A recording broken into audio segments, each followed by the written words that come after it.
Hello guys, welcome to my YouTube channel. Let's make Andhra special chakkalu. Yes, first పప్పుని నానబెట్టుకోవాలి. వేడి నీటిలో వేసి సాల్ట్ వేసి దాంట్లో కొంచెం గీ ఇంకా ఆయిల్ వేసింది మెల్ట్ చేసి అది పైనుంచి వేసుకోవాలి. అప్పుడు కొంచెం గుల్లగా వస్తాయంట. మా మమ్మీ చెప్పారు. మా మమ్మీ చెప్పిన దాన్ని బట్టే నేను మీ అందరికీ ఇన్స్ట్రక్షన్స్ ఇస్తున్నాను. If you really want these kind of videos please comment. ఇంకా మంచి వెరైటీస్ చేసి పెడతాము యూట్యూబ్ ఛానల్లో. అండ్ ఇందులో మనం కొంచెం వరిపిండి, మైదా పిండికి బదులు గోధుమ పిండి వేసుకుంటున్నాం. మైదా పిండి అండ్ ఎందుకు యూస్ చేయడం అని, బయట ఇలాంటివి కొనుక్కుంటే మేబీ బ్యాడ్ ఆయిల్ యూస్ చేసి ఇస్తారేమో అన్న భయం కూడా ఉంటుంది.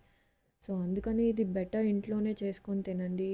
సి అరౌండ్ మాకు ఒక 2 hours పట్టింది. దీంతో పాటు మేము ఇంకొకటి కూడా చేసుకున్నాం. అది కూడా మా యూట్యూబ్ ఛానల్లో అప్లోడ్ చేసాం. So you can please go and checkout. So ఇక్కడ మేము కారం కోసం పచ్చిమిరపకాయలు కొంచెం కారం వేసి ఆడించాం. మిరపకాయలు వేసాం. సో ఇంకా కారం ఎక్కువ ఉంటుంది. సో దాంట్లో ఇంకొంచెం నువ్వులు కూడా వేసాం. సో ఇలా మంచిగా మెదుపుకొని కలిపితే మంచిది. కొంచెం వేడి నీళ్ళు కూడా వేసుకుంటే మీకు సరిపోకపోతే వేసుకోవచ్చు. అండ్ పిండి మాత్రం థిక్గా ఉండాలి. కొంచెం లూజ్ అయితే కొంచెం పిండి యాడ్ చేసుకోవచ్చు. మా మమ్మీ, మా అమ్మమ్మ వీళ్ళంతా చిన్నప్పుడు చాలా వెరైటీలు చేసి పెట్టేవారు మాకు. అండ్ మా అమ్మమ్మ చేసే పిండి వంటల్లో మా ఫేవరెట్ బొబ్బట్లు. మా అమ్మమ్మ ఎంత బాగా చేస్తుంది అన్ని పిండి వంటలు. మా మమ్మీ వాళ్ళు చిన్నప్పుడు స్టోరీస్ చెప్తే అవి ఇంట్రెస్టింగ్గా ఉండేవి. మా చిన్నప్పుడు స్టోరీస్ కూడా ఇంట్రెస్టింగ్గానే ఉండేవి. కానీ మా చిన్నప్పుడు అంటే మాకు 10th తర్వాత చిన్నప్పుడు అనేది పెద్దగా ఏం లేదు. బికాజ్ మై గ్రాండ్ పేరెంట్స్, మా మమ్మీ వాళ్ళ మా మదర్ ఫాదర్ ఇద్దరు అప్పటికే చనిపోయారు. సో మాకు అలా లేరు. బట్ మా పెద్దమ్మ, మా మమ్మీ వాళ్ళంతా చేసేవారు. మా నాన్నమ్మ అంటారా, మా నాన్నమ్మ పెద్దగా ఏం చేసేవారు కాదు. ఐ మీన్ పిండి వంటలు. ఆవిడ పొలంకి వెళ్ళడం ఇవన్నీ చేసుకునేవారు.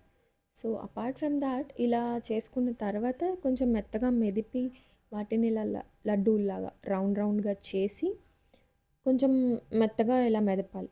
సో దానికోసం మేము ఇది వాడాం. ఇలా డైరెక్ట్గా యూస్ చేయడం వల్ల కొంచెం కొంచెం అక్కడక్కడ అంటికిపోతున్నాయి. బట్ ఇలా యూస్ చేయడం అన్నది ఇట్స్ గుడ్ ఐడియా. దీనికి మేము తర్వాత కవర్ కట్టి ఇలా యూస్ చేసాం. చాలా ఫాస్ట్గా అయిపోయి. యూజువల్లీ మేము హ్యాండ్తో చేసేవాళ్ళం కాబట్టి మాకు అరౌండ్ ఒక 30 to 40 minutes ఎక్కువ క్వాంటిటీలో చేస్తే అంత టైం పడుతుంది. బట్ ఇదైతే మాత్రం మేము ఈ కవర్తో చేసాం. ఇలా దీని కవర్ కట్టి ఆయిల్ రాసి ఇలా చేయడం వల్ల అంటుకోలే ఎక్కడ. మధ్యలో మా మమ్మీ చేస్తుంటే నేను కొంచెం చట్నీ చేయాలి కదా, సో అలా చేశాను. ఇలా చేసాం. జస్ట్ 15 minutesలో మాకు అన్నీ అయిపోయాయి. అన్నీ అయిపోయిన తర్వాత ఇవన్నీ తీసుకొని వెళ్ళి ఆయిల్ పెట్టి ప్యాన్ మీద చేసుకోవాలి. మనకి ఏ సైజులో ఏ షేప్లో కావాలంటే ఆ షేప్లో చేసుకోవచ్చు. రౌండ్గా కావాలా లేకపోతే ఇంకే షేప్లో కావాలన్నా అలా కట్ చేసుకోవచ్చు. అలా కట్ చేసుకొని మనం ఆ షేపర్తో కూడా మనం దాన్ని గట్టిగా ప్రెస్ చేస్తే వచ్చేస్తాయి. అండ్ దిష్టి తీస్తారు. అది నేనే ఓవర్ యాక్షన్. మా చెల్లి దిష్టి తగలకూడదని. మా చెల్లి చూడండి ఎంత చిత్తునిదో. నేను ఇది ఎడిట్ చేసిన తర్వాత చూశాను. అండ్ ఇలా మనం సిమ్లో పెట్టి వేపుకోవాలి. అలా అని చెప్పి హైలో పెట్టి వేపామా వెంటనే మాడిపోతాయి. వెంటనే ఆయిల్ కూడా ఎక్కువ మరిగిపోయిన తర్వాత వేసినా కూడా మాడిపోతాయి. సో జస్ట్ చూసుకొని ఎంతలో ఆయిల్ మరిగింది సిమ్లో పెట్టుకొని చేసుకోండి. ఇలా ఒక 10-15 వేసుకున్నా పర్వాలేదు. చిన్న కళ ఎందుకు పెట్టుకున్నాం అంటే ఎక్కువ ఆయిల్ పట్టదు కదా. సో మంచిగా ఈజీగా కూడా అయిపోతుంది. It will just take around 20 minutes, 20 to 32 minutes పడుతుంది. 30 minutes అలా పడుతుంది. అన్నీ ఫ్రై అయిపోయిన తర్వాత చాలా అంటే చాలా టేస్టీ ఉంటాయండి నిజంగా. సో అండ్ హెల్దీ కూడా. I mean healthy oil food అంటున్నావు, హెల్దీ ఎలా అవుతుంది అంటే చిన్నప్పుడు హెల్దీ ఆయిల్ ఫుడ్ మైదా గీదా అన్నీ తినేవాళ్ళమి. బట్ స్టిల్ అవి హెల్దీ ఫుడ్డే అనేవాళ్ళం కదా. ఇప్పుడు అంటే ఏవో చెత్తవన్నీ కలిపేయడం వల్ల అది హెల్దీ కాదు. బట్ స్టిల్ ఇలా తినడం వల్ల మనం బయట జంక్ తినడం కంటే బెస్టే కదా. అండ్ ఇందులో ఓన్లీ ఆయిల్ తప్ప మిగతాదంతా హెల్దీనే ఉందిగా. సో రెండు వైపులా ఏపాలి. సో అలా ఏపడం కోసం మనం వెంటనే కదపకూడదు. వేసిన వెంటనే కొంచెం సేపు ఆగి ఆ తర్వాత రెండు వైపులా తిప్పుకొని చేసుకుంటే చాలా బాగా వస్తాయి.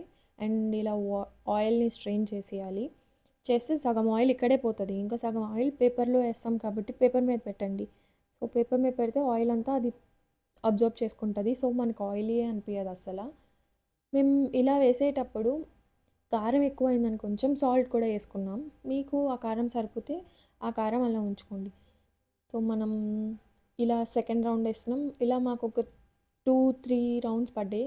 నెక్స్ట్ ఇంకో 2-3 అంతే ఇన్ని వచ్చాయి. ఇవన్నీ చూడండి ఎంత గుళ్ళ వచ్చాయి. ఇలా బ్రేక్ చేసి ఇలా బ్రేక్ అవుతున్నాయి.